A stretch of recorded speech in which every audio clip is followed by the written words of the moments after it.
Sir ಒಟ್ಟಾರೆ ಮುಂದಿನ ನಿಮ್ಮ ರಾಜಕೀಯ ನಡೆ ಯಾವ ರೀತಿ ಇರುತ್ತೆ ಸರ್? ಕಾದ್ ನೋಡ್ಬೇಕು.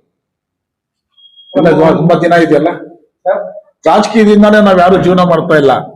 ನಮ್ಮ ಹತ್ರ ಇರೋರೆಲ್ಲ ಕಷ್ಟಪಟ್ಟು ಅವ್ರ ಸ್ವಂತ ಕೆಲಸ ಮಾಡ್ಕೊಂಡಿದ್ದಾರೆ. ನಮ್ಗೆ ಶ್ರೀನಿವಾಸ ಇದ್ದಾರೆ, ಇವ್ರ ಹತ್ರ 300-400 ಜನ ಕೆಲಸ ಮಾಡ್ತಾರೆ. ಸುಮಾರು 300 ಜನಕ್ಕೆ ಊಟ ಕೊಡ್ತಾ ಇದ್ದಾರೆ, ಕುಟುಂಬಗಳಿಗೆ. ಜನಕ್ಕೆಲ್ಲ 300-400 ಕುಟುಂಬಗಳಿಗೆ ಊಟ ಕೊಡ್ತಾ ಇದ್ದಾರೆ ಅವ್ರ ಹತ್ರ. ಅವ್ರದ್ದೊಂದು ಗಾರ್ಮೆಂಟ್ಸ್ ಇದೆ, ಎಕ್ಸ್ಪೋರ್ಟ್ ಕಂಪನಿ ಇದೆ ಎಲ್ಲ. ಈ ಮುಳಬಾಲ್ ತಾಲೂಕು ಒಂದು 50 to 60 ಮೆಂಬರ್ಸ್ ಅಲ್ಲಿದ್ದಾರೆ. ಸರ್ ನಿಮ್ ರಾಜಕೀಯ ನಾವು ಬರ್ತಾ ಇಲ್ಲ ಅಂತೀವಿ, ನಿಮ್ಮನ್ನು ನಂಬಿಕೊಂಡು ಬದುಕೋದ. ಅವರು ರಾಜಕೀಯದಿಂದ ಬದುಕ್ತಾ ಇಲ್ಲ.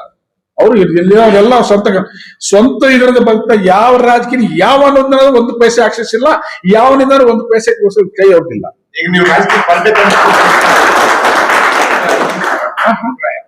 ಜನರು ರಾಜಕೀಯ ಬಿಟ್ಟು ಹೋಗಿಲ್ವಲ್ಲ. ನೀವು ಬರ್ಬೇಕು, ನೀವು ರಾಜಕೀಯ ನಾಯಕ ಆಗ್ಬೇಕು ಅದೇ ಹೇಳ್ತಾ ಇರೋದು ನಾನು. ಸಮಯ ಬಂದಾಗ ಯೋಚನೆ ಮಾಡ, ಸಮಯ ಬಂದಾಗ ಯೋಚನೆ ಮಾಡ್ಬಾ. ಇಲ್ಲ ಒಬ್ರು ಸಪೋರ್ಟ್ ಮಾಡ್ಬೇಕಾ, ಇಲ್ಲ ಅವ್ರು ಸಪೋರ್ಟ್ ತಗೋಬೇಕಾ ಅನ್ನೋದು ಸಮಯ ಇದೆಯಲ್ಲ. ಎರಡನೇದು ಮಾಡ್ಬೋದಲ್ಲ ನೀವು, ನೋಡೋಣ ಅವಕಾಶ ಬಂದ್ರೆ ನೋಡೋಣ. ನಿಮ್ಮಂತವರೆಲ್ಲ ಸಹಕಾರ ಸಿಕ್ಕಿದ್ರೆ ಯೋಚನೆ ಮಾಡೋ ತಪ್ಪೇನಿದೆ. ಎರಡನೇದು ನೀವು ತಗೋಬೋದಲ್ಲ. ಅಲ್ಲ ನಿಮ್ಮಂತವ್ರೆಲ್ಲರೂ ಸಹಕಾರ ಸಿಕ್ಕಿದ್ರೆ ನೋಡಿ ಯೋಚನೆ ಮಾಡೋ ತಪ್ಪೇನಿದೆ. ಈಗ ಗೆಲ್ಸ್ತೀರಾಗಿಲ್ಲ, ಎಲ್ಲ ಮಾಡ್ತೀರಾ, ಬಟ್ ನಿಮ್ಗೆ ಯಾವ್ದು ಸ್ಥಾನಮಾನ ಕೊಡೋದು ಯಾರು? ಗೆಲ್ಲಿಸ್ದವನೇ ಇರಲ್ಲ, ಸ್ಥಾನಮಾನ ಕೊಡೋದಲ್ಲ. ಗೆಲ್ಲೋ ತನಕ ಕಾಲು ಇಡ್ತಾರೆ, ಕೈ ಹಿಡ್ಕೊಳ್ತಾರೆ, ನಮ್ ಗುರುಗಳು ಅಂತಾರೆ, ದೇವ್ರು ಅಂತಾರೆ. ನೀನ್ ರಾಜಕೀಯ ಸಪೋರ್ಟ್ ಮಾಡದೇ ಇದ್ರೆ ನಾನು ಸೂಸೈಡ್ ಮಾಡ್ಕೊಡ್ತೀನಿ, ನಾನು ಸತ್ತೋಗ್ತೀನಿ, ನನ್ಗೆ ಇಷ್ಟು % ಶುಗರ್ ಇದೆ, ನಾನು ಬದುಕೋದೇ ಇಲ್ಲ, ನಾನು ರೂಲ್ ಬರೋದೇ ಇಲ್ಲ ಅಂತ ಹೇಳ್ತಾರೆ.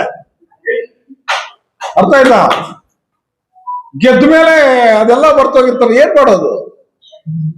ಅವಕಾಶ ಕೊಡೋದಲ್ಲ, ವಿಶ್ವಾಸನೇ ಇರಲ್ಲ. ಗೆಲ್ಲವ್ರಿಗೆ ಎಲ್ಲ ಕಾಯಿಲೆ ಆಗ್ಲಿಕ್ಕೆ ಹೌದು.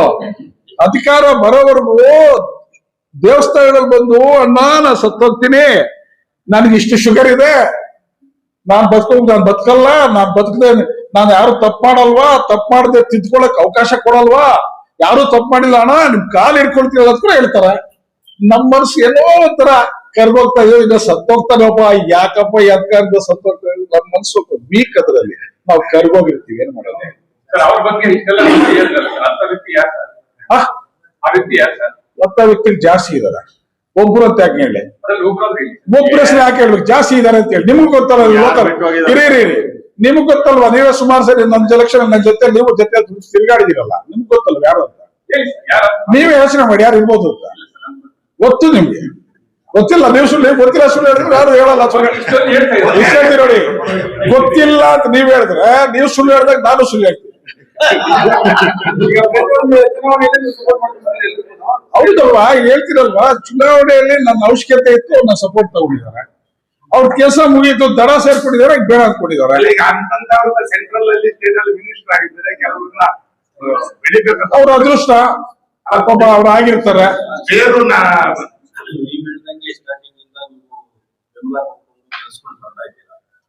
ಈಗ ನೀವು ಎಲೆಕ್ಷನ್ ಕೆಲವರು ಫೇಸ್ ಮಾಡಿದ್ದೀರಾ, ಆಗ ಅವರೇ ನಿಮ್ಮ ಬೆನ್ನಿಗೆ ಚೂರಿ ಹಾಕಿದ್ದಾರ? ಹೌದು ಹೌದು.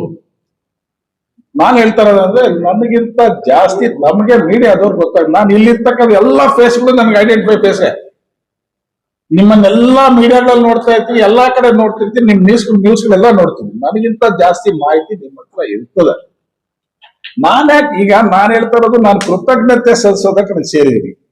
ನಾನು ಒಬ್ರ ಬಗ್ಗೆ ಕಾಮೆಂಟ್, ಒಬ್ರ ಹೆಸರಲ್ಲಿ ಕಾಮೆಂಟ್ ಮಾಡೋ ಅವಕಾಶ ಬಂದಾಗ, ಸಮಯ ಬಂದಾಗ ಹೇಳ್ತೀನಿ ಅವ್ರು ಏನೇನ್ ಮಾಡಿದ್ದಾರೆ. ನಾನು ಒಂದು ಸ್ಪೂನ್ ಅಲ್ಲಿ 1 ತಿಂಗಳು ಬೆಳಗ್ಗೆ ಮಧ್ಯಾಹ್ನ ರಾತ್ರಿ ಊಟ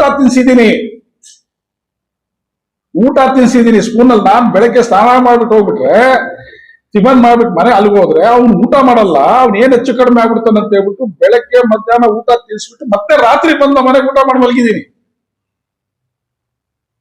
ಅವನು ಕೂಡ ನಾನು ತಪ್ಪು ಮಾಡ್ತಾನೆ. ಯಾವನ್ನು ನನಗೆ ಮೋಸ ಮಾಡಿದವನು ಯಾವನ್ನು ಉದ್ಧಾರ ಆಗಕ್ಕಾಗಲ್ಲ. ನಾನು ದೇವ್ರ ನಂಬಿದ್ದೀನಿ, ನಾನು ವಿದೇಶ ನಾನ್ ನಂಬಿದ್ದೀನಿ ಅಂದ್ರೆ ಅದು ನನ್ಗೆ ಕಾನ್ಫಿಡೆನ್ಸ್ ಇದೆ, ಉದ್ಧಾರ ಆಗೋದೇ ಇಲ್ಲ. ಎಲ್ರೂ ಆಗ್ಬೋದು, ಅದ್ರಲ್ಲಿ ಎಲ್ರೂ ಸೇರ್ಬೋದು. ಯಾರ್ಯಾರಿಗೆ ಅನುಭವಿಸ್ತಾರೆ, ಯಾರ್ಯಾರ ಕೆಲಸ ಮಾಡಿದ್ರೆ ಎಲ್ರಿಗೂ ಆಗ್ತದೆ. ಯಾರು ಮಾಡಿದ್ರೆ ಅವ್ರಿಗೆ ಹಾಗೆ ಆಗ್ತದೆ. ಈಗ ನಿಮ್ಮ ಅಭಿಮಾನಿಗಳು, ನಿಮ್ಮ ಹಿತೈಷಿಗಳು ನಿಮ್ಮನ್ನು ತಾಲೂಕಲ್ಲಿ ಕಿಂಗ್ ಮೇಕರ್ ಅಂತ. ಹೌದು. ಬರೀ ಕಿಂಗ್ ಮೇಕರ್ ಆಗಿ ಇರ್ತೀರಾ ಅಥವಾ ನಿಮ್ಮ ಅಭಿಮಾನಿಗಳ ಕೂಗಿದೆ ಈಗ? ಇಷ್ಟು ದಿವಸ ನನ್ನ ಅಭಿಮಾನಿ ಕಿಂಗ್ ಮೇಕರ್ ಹತ್ಕೊಂಡೆ ಬಂದಿದ್ದಾರೆ. ಬಹುಶಃ ಅವ್ರು ಕಿಂಗ್ ಮಾಡ್ಬೇಕು ಅಂತ ಹೋಗೋಣ, ತಪ್ಪೇನಿದೆ. ನಿಮ್ಗೆ ಒಳ್ಳೆ ಸ್ಥಾನ ಸಿಗ್ಬೇಕಂತ ತುಂಬಾ ಆಸೆ ಇದೆ. ಹೌದು, ಟ್ರೈ ಮಾಡೋಣ, ತಪ್ಪೇನಿದೆ. ನಿನ್ನೆ ಒಂದು ವಿಷಯ ಸರ್, ಎಲ್ರು ಹೂನಾರ್ ಹಾಕಿದ್ರು, ಟೋಪಿ ಮಾತ್ರ ಇಟ್ಕೊಂಡಿಲ್ಲ. ಕಾರಣ ಏನು ಸರ್? ಟೋಪಿ ಇಟ್ಕೊಳಕ್ಕೆ ಆಗಿಲ್ಲ ಅಂದ್ರೆ ಕೂದು ಸೈಡ್ಗೆ ಹೋಗ್ಬಿಡ್ತದ, ಒಂದೇ ಉದ್ದೇಶ. ಈಗ ಹೊಡಿಬೇಕಾದ್ರೆ 4 ಟೋಪಿ ಹಾಕ್ಬೋದು. ಕೂದಲು ಏನಾಗ್ತದೆ, ಕೂದಲು ಇರೋದೇ ಕಡಿಮೆ, ಅಕ್ಷಕ್ವಾರ ಇರ್ತೀವಿ ತಲೆಗೆ, ಕೂದಲ್ಲ ಗಿರ್ವೆಕ್ಸ್ ತೆಗೆದು ಜಾಸ್ತಿ ಕೂದಲು. ಅದು ಏನ್ ಲಾಜಿಕ್ ಅಂತ ಹೇಳಿದ್ರೆ, ಲಾಜಿಕ್ ಅಂದ್ರೆ ಅಲ್ಲ, ರಾಜನಾದ ಮೇಲೆ ನಾನು ಟೋಪಿ ಇದು ಪೇಟ ಹೊಡಿತೀನಿ. ಆ ಉದ್ದೇಶ ನನ್ಗೆ ಇರ್ಲಿಲ್ಲ. ನನ್ಗೆ ಯಾರು ಟೋಪಿ ಹಾಕಕ್ಕಾಗಲ್ಲ. ನನ್ ದೇವ್ರೆಲ್ಲ ಅನುಕೂಲ ಕೊಟ್ಟಿದ್ದಾರೆ. ನನ್ನ ಹಿಂದೆ ನನ್ನ ನಂಬಿದವರು, ನನ್ನ ಪ್ರಾಣ ಕೊಡುವಂತ ಜನ, ಎಲ್ಲಾ ರೀತಿ ಜನನೇ ನನ್ನ ಹತ್ರ ಇದ್ದಾರೆ. ನನ್ಗೆ ಯಾರು ಟೋಪಿ ಹಾಕಕ್ಕಾಗಲ್ಲ. ಸಮಯಕ್ಕೆ ಸ್ವಲ್ಪ ಮೋಸ ಮಾಡ್ಬೋದು. ಅವ್ರ ತಲೆಗೆ ನನ್ನನ್ನು ಕಳ್ಕೊಳ್ಳೋದ್ರಿಂದ ಅವ್ರು ಟೋಪಿ ಹಾಕೊಳ್ತಾರೆ ಹೊರತು ನನಗೆ ಟೋಪಿ ಹಾಕ